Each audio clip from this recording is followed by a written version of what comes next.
বিধানসভার মার্শালকে সাসপেন্ড করা হয়েছে বলে শুনেছি। এটা একটা নজিরবিহীন ঘটনা। আমি সাংবাদিকতার সূত্রে প্রায় 90 সাল থেকে এই বিধানসভায় আসি।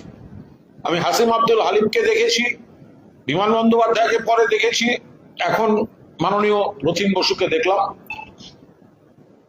আমি পরিষ্কার বলছি যে মার্শাল এমন কি অন্যায় করলেন যে মার্শালকে সাসপেন্ড করতে হয়। আমি জয়ন্ত মজুমদারের মতো প্রবাদ প্রতিম মার্শালকে দেখেছি। জয়ন্ত বাবুর পর থেকেই কিন্তু এই দেবব্রত বাবু আছেন। 2007 সাল থেকে এই মার্শাল দেবব্রত মুখোপাধ্যায় তিনি এখানে আছেন। হালিম সাহেবের মতো প্রবাদ প্রতিম স্পিকার, তার নেতৃত্বে 4 বছর কাজ করেছেন, 15 বছর বিমান বন্দ্যোপাধ্যায়, আর সবে এখানে শুরু হয়েছে একজন অভিজ্ঞ মার্শাল, তাকে সাসপেন্ড করা হয়েছে।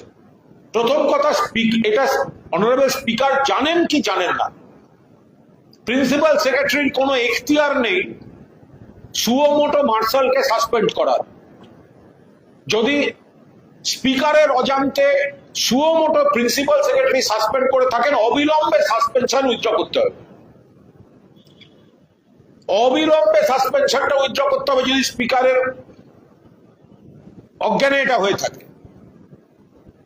অন্যথায় স্পিকার সাহেবকেও বলবো, এটা দেখুন, মার্শাল আপনারা যে অভিযোগ দেয়া হয়েছে তার বিরুদ্ধে, হাস্যকর, তার জন্য একজন মার্শালকে সাসপেন্ড। আরে কদিন আগে তো আপনি এই মার্শালকেই বলেছিলেন, মার্শাল কুণাল ঘোষকে বার করে দাও। আমায় তো চ্যাংদোলা করে এই লোকটি বার করেছিল এবং তার স্কোয়াড।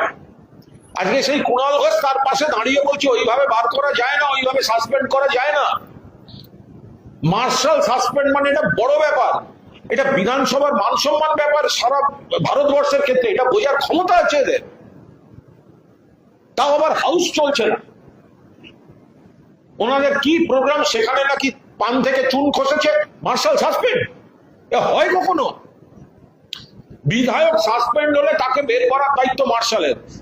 কয়েকদিন আগে এই স্পিকার সাহেব মার্শালকে বলেছিলেন কুণাল ঘোষকে বার করে দাও।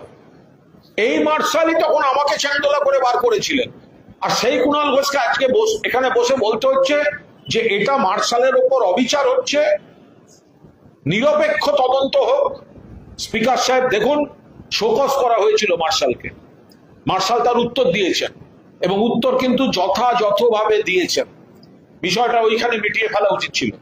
এর পেছনে কারুর বিষ নজর আছে কিনা, রাজনৈতিক কোনো এজেন্ডা আছে কিনা, রাজনৈতিক কোনো ন্যারেটিভ আছে কিনা, তার উপর দাঁড়িয়ে বিধানসভার মার্শালকে সাসপেন্ড করা, এটা কিন্তু বিধানসভার ভাবমূর্তির পক্ষে একদম ঠিক নয়। যে অভিযোগটা দেওয়া হয়েছে, অ্যাটলিস্ট সেই অভিযোগের উপর দাঁড়িয়ে মার্শালকে সাসপেন্ড করা যায় না।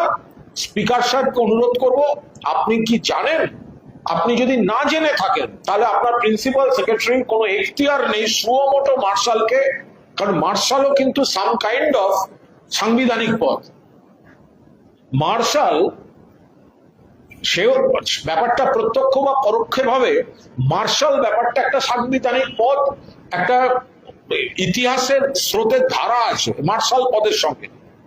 প্রিন্সিপাল সেক্রেটারি আজ একজন আছেন, কাল একজন আছেন, পরশু একজন আসবেন। প্রিন্সিপাল সেক্রেটারির মনে হলো কারুর কথায় বা নিজে মার্শালকে সাসপেন্ড করে দিলেন, তাতে বিধানসভার ভাবমূর্তি কলুষিত হয়। মার্শালকে এইভাবে সাসপেন্ড করে গোটা বিধানসভাকে, একটা অধিবেশন চলছে না সেই অবস্থায় মার্শাল সাসপেন্ড। মহামান্য স্পিকারকে অনুরোধ করব, দেখুন, খতিয়ে দেখুন, আপনি জানেন কিনা দেখুন। যদি আপনি না জেনে থাকেন, প্রথমেই সাসপেনশনটি আগে প্রত্যাহার করান। আর যদি সংশ্লিষ্ট মার্শালের কোনো কাজকর্ম নিয়ে কোনো বিধায়কের বা কারুর কোনো প্রশ্ন থাকে বা ভুল বোঝাবুঝি থাকে, দয়া করে ওটা টেবিলে বসে মিটিয়ে নিন। কারণ যে অভিযোগ আপনারা দিয়েছেন পান থেকে চুন খসার, তার জন্য সাসপেনশন হয় না। আরে আমাকে তো এই মার্শালকে দিয়েই বার করেছিলেন চ্যাংদোলা করে, আমি তো কোনো অভিযোগ দিইনি। উল্টে আমি বলছি যাকে দিয়ে আমায় বার করেছিলেন আজকে তাকে বার করবেন না। এতে বিধানসভার ভাবমূর্তি নষ্ট হচ্ছে, সম্মান নষ্ট হচ্ছে। আমি শুনেছি যে ওনার বিরুদ্ধে বিভাগীয় তদন্তের নির্দেশ দেওয়া হয়েছে। এটা বিধানসভার প্রশাসনিক বিষয়, যেটা বিধানসভার প্রশাসনিক বিষয়, সে বিষয়ে আমি কোনো মন্তব্য করব না। কিন্তু এটাই দেখার এই গোটা বিষয়টা স্পিকার সাহেবের অনুমোদনে হয়েছে না হয়নি, আর কোনো এর পেছনে কোনো রাজনৈতিক এজেন্ডা কারুর ছিল কি ছিল না, যে আগে থেকে টার্গেট করে নেওয়া হয়েছিল যে কোনো একটা ছুতো দিয়ে একে এইভাবে হ্যারাস করা হবে, তার জন্য মার্শাল পদটিকে, যেটা একটা ঐতিহ্যের পদ, সেই পদটিকে নিয়ে কোনো আগাম ধারণা প্রসূত এই ধরনের কাজকর্ম করা যায় না। তবে বিধানসভার প্রশাসনিক বিষয় নিয়ে আমি কোনো মন্তব্য করব না।